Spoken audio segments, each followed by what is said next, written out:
It is an old business truism that you don't want to be the gold miner, you want to be the one selling the pickaxes and shovels. BitFuFu seems to fit that bill.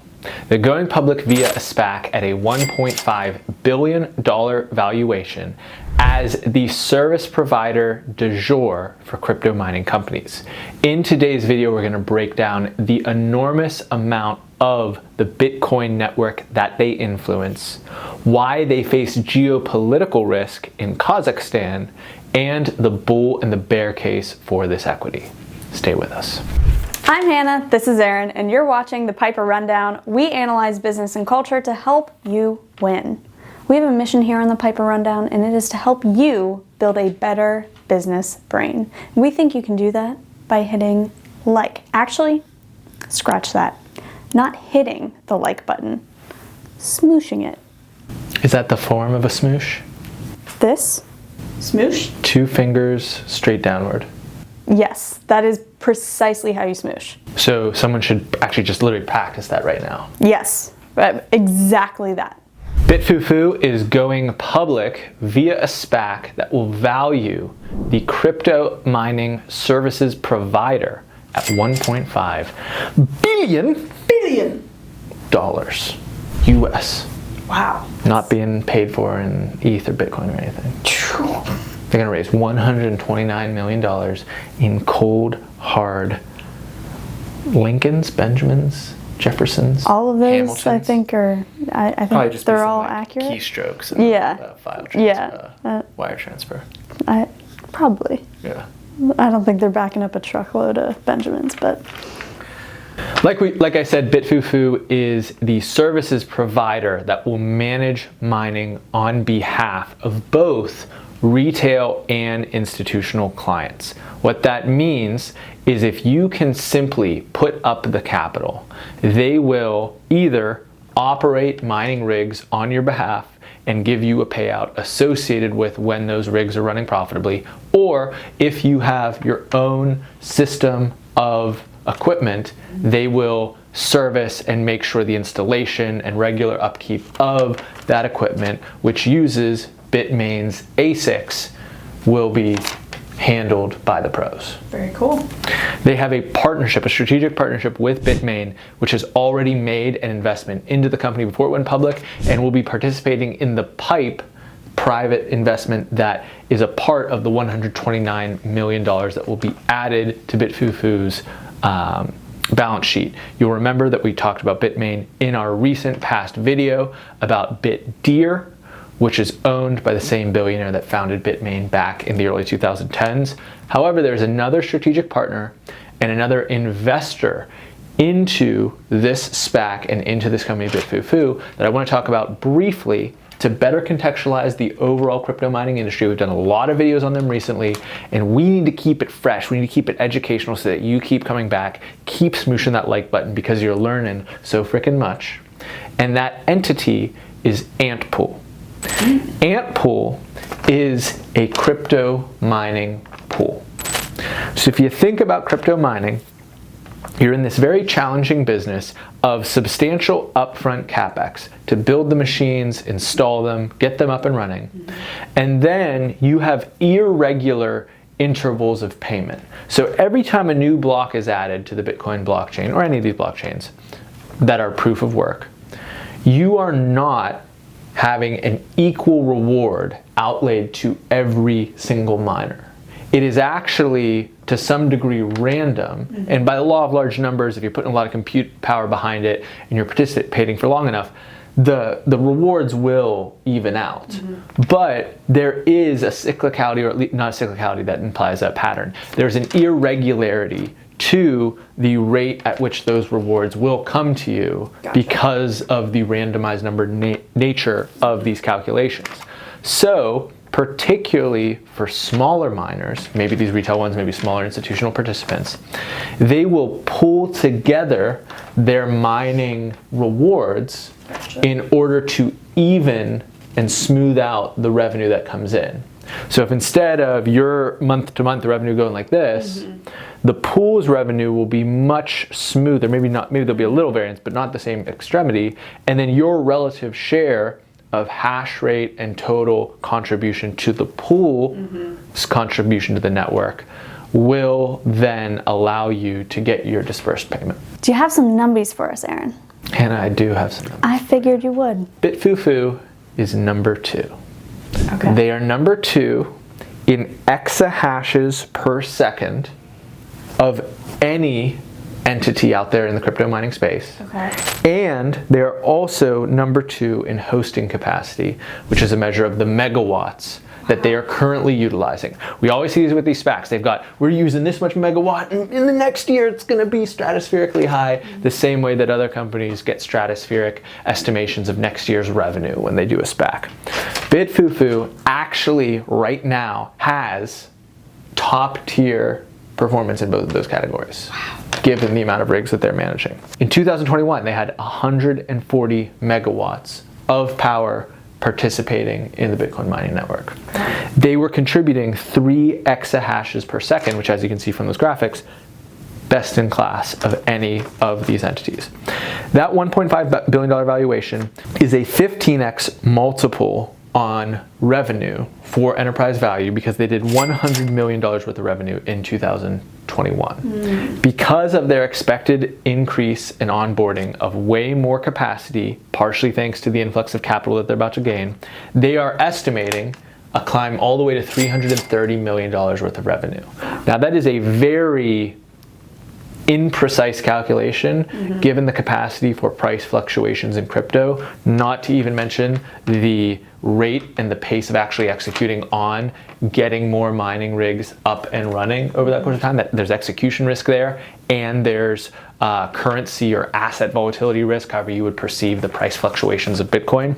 But both of those are factors. If that were to occur, then you'd get closer to a 5x multiple of enterprise value to revenue. So that's something we always look at with these companies, just to kind of get a perception of how accurately they're being valued. Another number that they've introduced is that next year, if everything goes right, is they have a enterprise value to miner ratio. So for all the mining rigs they have, how much of their enterprise value is attributable to a single mining rig? And that is, you want to have a guess? What do you think a mining rig would be worth to their overall enterprise value? If they hit over 300 million in revenue and they're worth 1.5 billion and they have thousands of mining rigs. Oh my God. I was gonna throw out a percentage, but that doesn't make sense. Thousands of dollars. Yeah. 200,000? 15,000. Wow. Okay. I guess if they have thousands of mining rigs, then that makes much. But it was lower than I expected. I expected a mining rig to be more contributive. Yes. Contributive. All Bitcoin mining revenue, not specifically with BitFuFu, but the entire industry in 2021, $15.3 billion in total revenue. Wow. That was higher than I expected. Yeah, for sure. Damn. This is a very unexpected rundown. Lots of twists and turns here in this story. But that's what you get with us, right? The only thing that you can expect is that later in this video, Hannah will once again request a smoosh of the like button, but I can't tell you when that'll be. Yeah, I'd like to maintain an air of mystery here.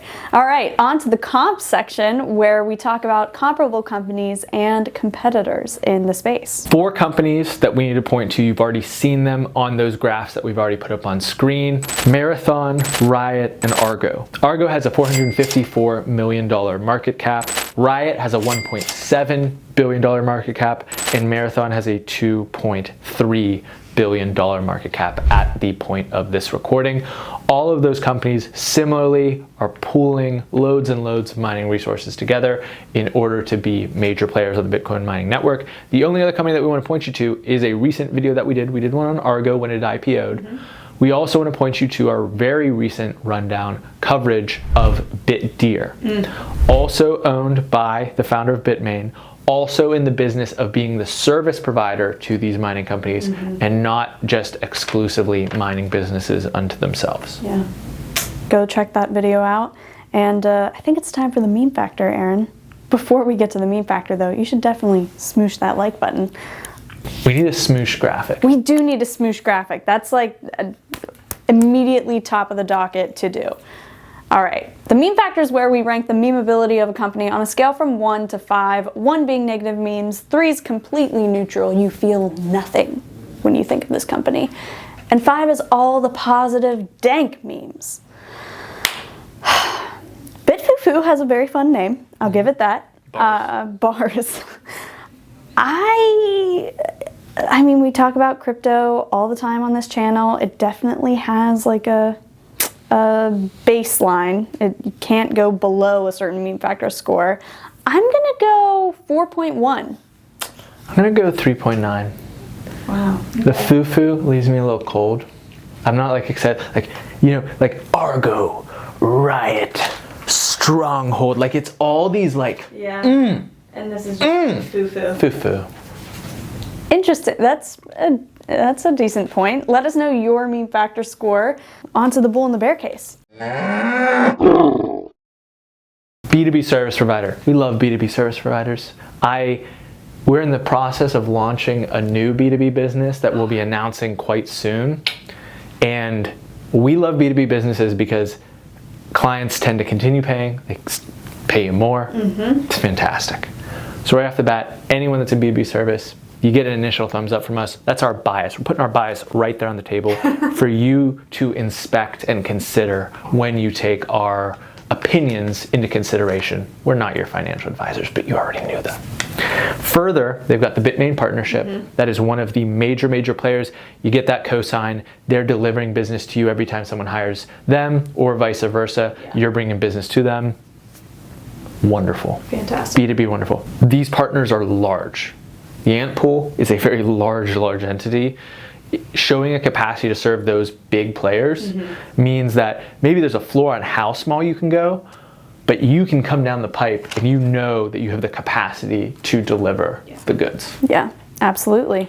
Pretty compelling bull case. Bear side, there's price volatility with Bitcoin. It's seen a recent crash. They will not hit any of their numbers if Bitcoin remains down for an extended period of time, because that chews into the profit margin and the capacity for many of their mining clients to stay in business as miners.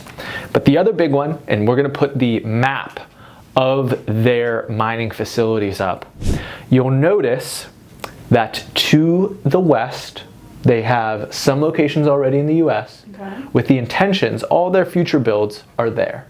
You'll notice there are also a few in Central Asia. And very recently we saw some significant civil unrest in Kazakhstan. And in the recent video that we did on mining, we talked about how at one point before the civil unrest, Kazakhstan was responsible for 18% of all crypto mining. They were hit hard by the civil unrest there. Yes. Unequivocally. Power outages, general insecurity, people unable to make it into work, all these different factors that happen when there's geopolitical strife. This is a company that was in the crosshairs for that. Tough stuff. They'll tell you they bounce back. I'm sure that there is a resiliency to these factors, and I'm sure that the data centers were not what the general public was targeting when they were in the midst of the civil unrest, and a pretty heavy hammer has come down in order to stifle that out relatively quickly. That being said, they are in the crosshairs of geopolitical risk, particularly there, and the overall arc of potentially more cumbersome regulation coming to cryptocurrency generally. Outside of that, it's a B2B service provider. I like them.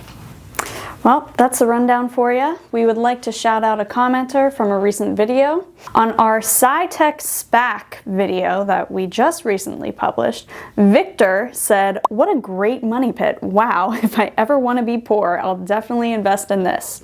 Strong words, Victor. Maybe you should check out that video if you haven't seen it to see if you agree with him or not. But thank you for watching the rundown. We will catch you next time.